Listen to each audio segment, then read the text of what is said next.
warahmatullahi wabarakatuh. Perkenalkan, nama saya Wisnu Kawirian, NIM 1809100629, kelas tambang A.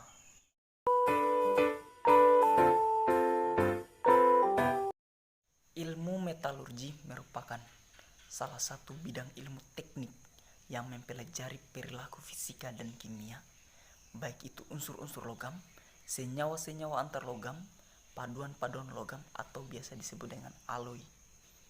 Di mana alloy ini merupakan salah satu jenis material yang berasal dari susunan atau penggabungan dari dua jenis zat metal lainnya.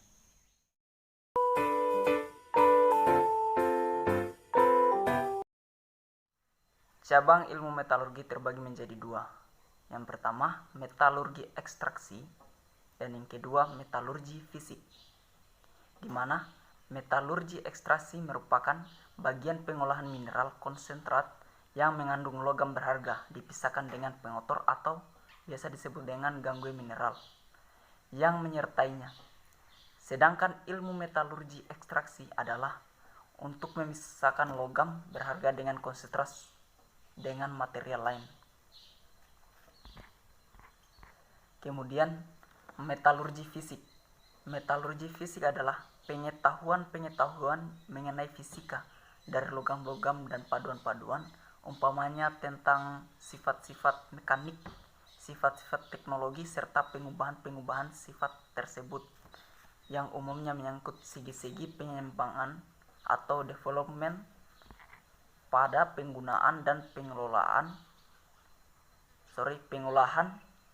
atau teknologi logam-logam dan paduan-paduan.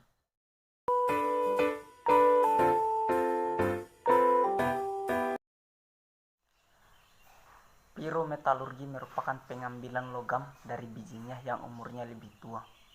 Proses ini berhubungan dengan temperatur tinggi dan sebagian besar berlangsung sampai terjadi peleburan. Pada tahapan ini, metode pirometalurgi terbagi menjadi lima macam.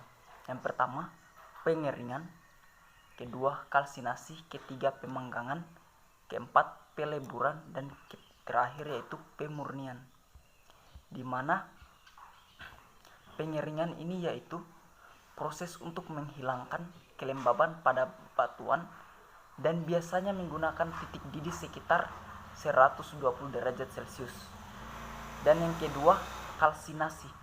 Ini merupakan proses dekomposisi dari panas batuan atau material yang dilakukan dengan menggunakan tungku atau furnace. Ketiga, pemanggangan. Proses pemanasan dengan memanfaatkan hembusan udara yang berlebih terhadap batuan material yang ditambahkan sejumlah bahan kimia. Keempat, peleburan, di mana peleburan ini yaitu terhadap material menggunakan suhu tinggi lebih dari titik didih sehingga material akan meleleh.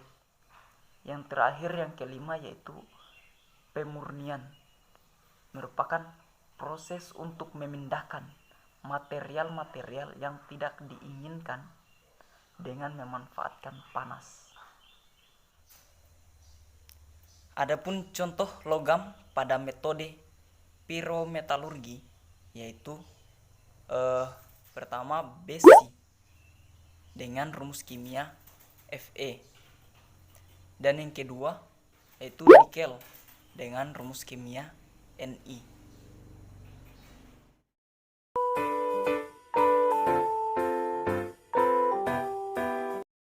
Hidrometalurgi merupakan ekstraksi atau pemulihan dan pemurnian logam melalui proses dalam larutan air. Logam juga ditemukan dalam bentuk lain seperti oksida dan hidro.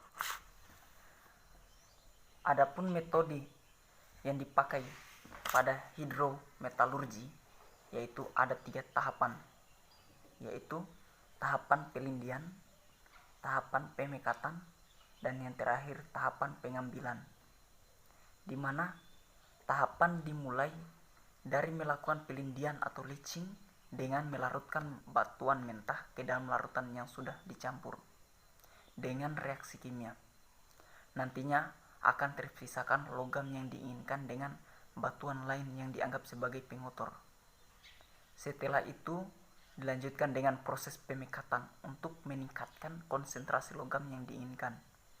Terakhir akan dilakukan proses pengambilan atau recovery pada logam yang sudah mengalami dua proses sebelumnya. Adapun contoh logam dengan menggunakan hidrometalurgi ini yaitu pertama emas dengan rumus kimia AU, dan yang kedua perak dengan rumus kimia Ag.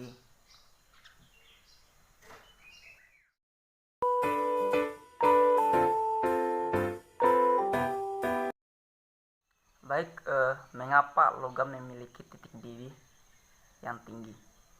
Jadi karena ikatan logam adalah ikatan yang mendasari sifat-sifat semua logam.